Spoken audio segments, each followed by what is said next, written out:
Hey there, guys. What's up? Francis, I'm Dev here. So, well, it's been a tough day, and it's tough to specifically define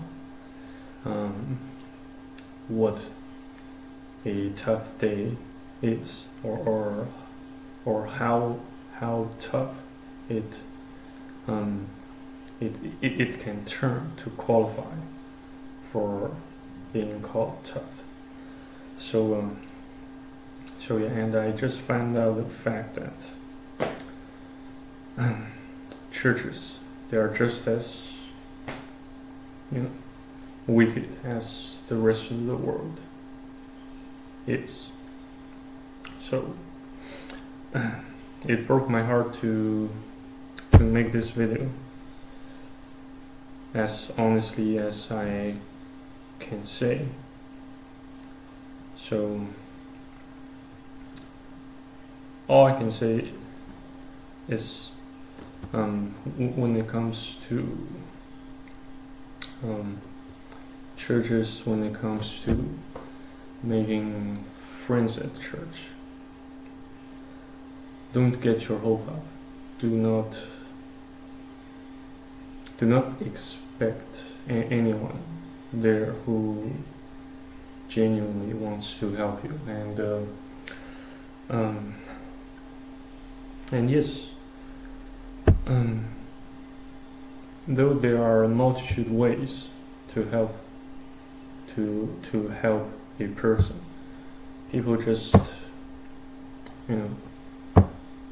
most usually, I'm not saying they never give a damn about your concerns, about your worries and health issues, mental health issues, physical health issues, etc. Most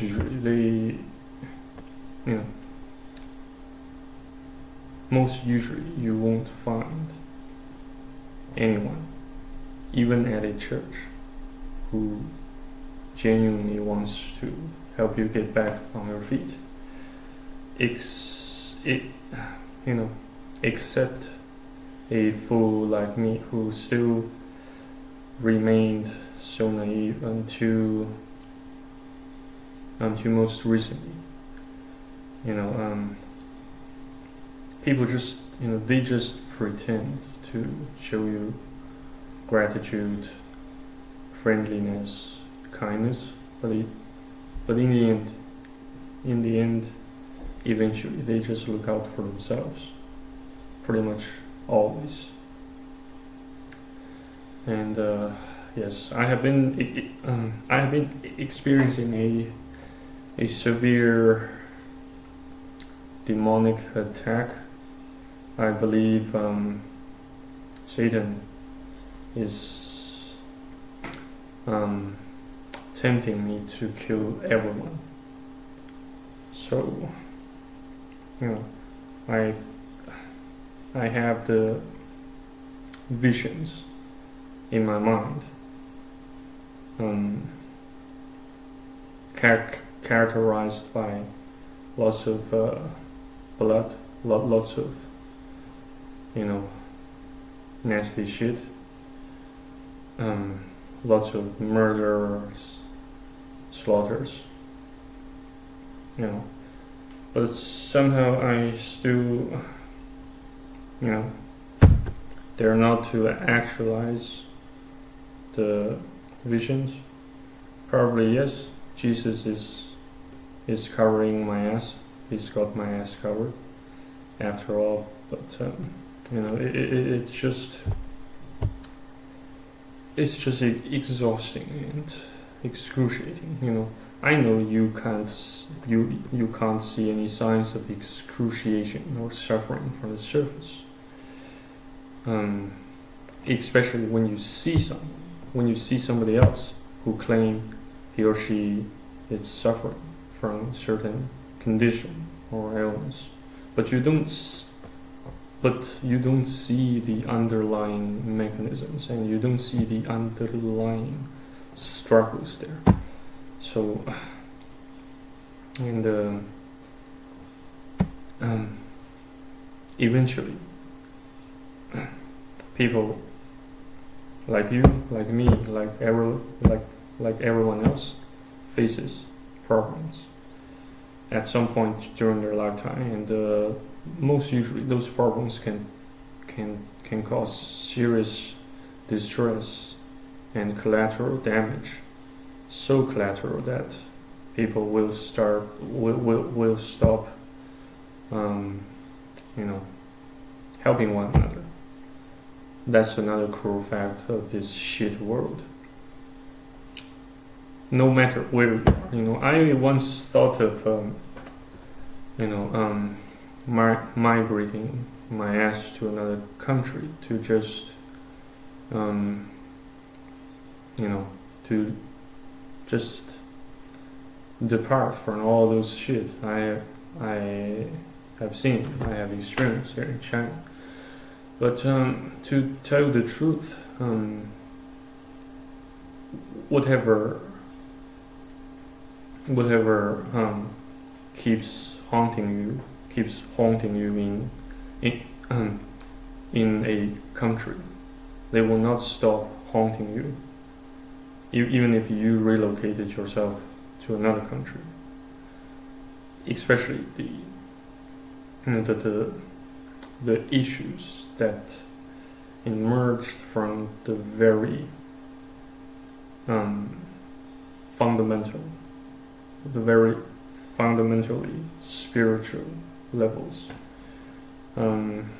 Sometimes you don't know where those problems came from, and it's just pointless to blame someone in particular, because you can never be absolutely certain about those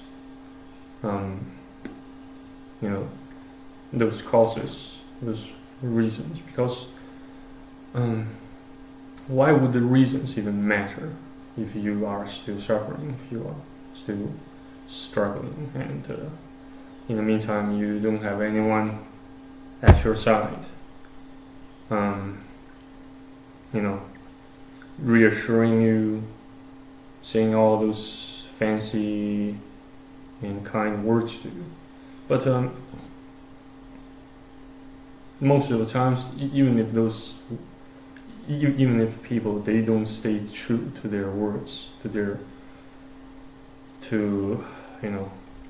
so even if most usually, even if people, they don't stay true to their words, to what they said, we still, at least most of us still tend to bear some sort of hope, and in turn we tend to invest those hope onto that someone who used to show us kindness. But eventually, when all the bubbles begin to burst, it's, you would have wished if you haven't met such person from the very beginning, just as, like what Jesus, commented about Judas.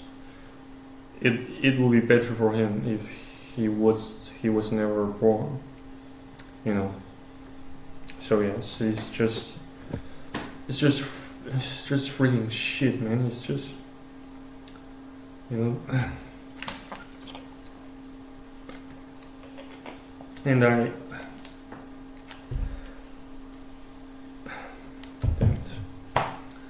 So yes, the point I'm trying to make here is that we can't depend on churches, neither can we depend on our fellow Christian mates to solve our problems, to overcome the barriers we encounter during our lifetimes here on earth, at least, so as I perceived until this point so far. Yes, today it's just so shitty, man, and yes, not to mention that on Saturday night I got my penis hurt while masturbating. It is just I bled like around 100 milliliters of blood, though it looked worse than it actually was. So it was nothing too severe for myself to handle. In fact, I as soon as I saw some, as soon as I saw the somewhat turbulent flow of blood began to drop out, I used some, I just covered my organ with a bottle of ice, and the bleeding stopped. So thank God for that. But what I don't quite thank God is that God put me in a situation where I find no alternatives but to buy a sex doll to release my sexual urges and tension. So no matter how many times I prayed, no matter how hard I tried, it just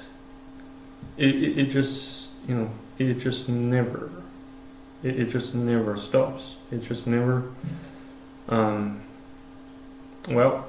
almost never stops, because it obviously no one can still have sexual urges during times of sickness, like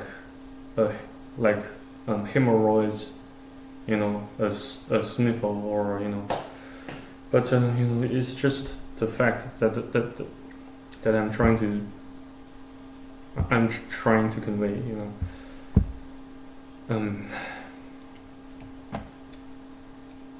And now I have lost faith in prayers made by somebody else, Christians or non-Christians. Sometimes we just have to pray for our own and take actions for our own. It's just crap. It is just crap. It sucks to finally realize people aren't helping, and not even people from the churches are doing sufficiently well to help people, and because ultimately we can't save ourselves, and that's the hard truth. No, we can't. Not even while not even before my conversion to Christianity, I didn't quite believe humanity can save itself from the destruction it's about to wield on its own. So, damn it. But regardless, thanks for watching and listening. Just stay tuned and stay blessed. I'm not gonna say stay faithful for this video, because I do not have faith that great to make such qualified statement at the moment. So thanks, and I shall see you on the next video, if I'm still alive, assuming such fact, assuming I won't commit some murder or suicide. Good game. Cheers.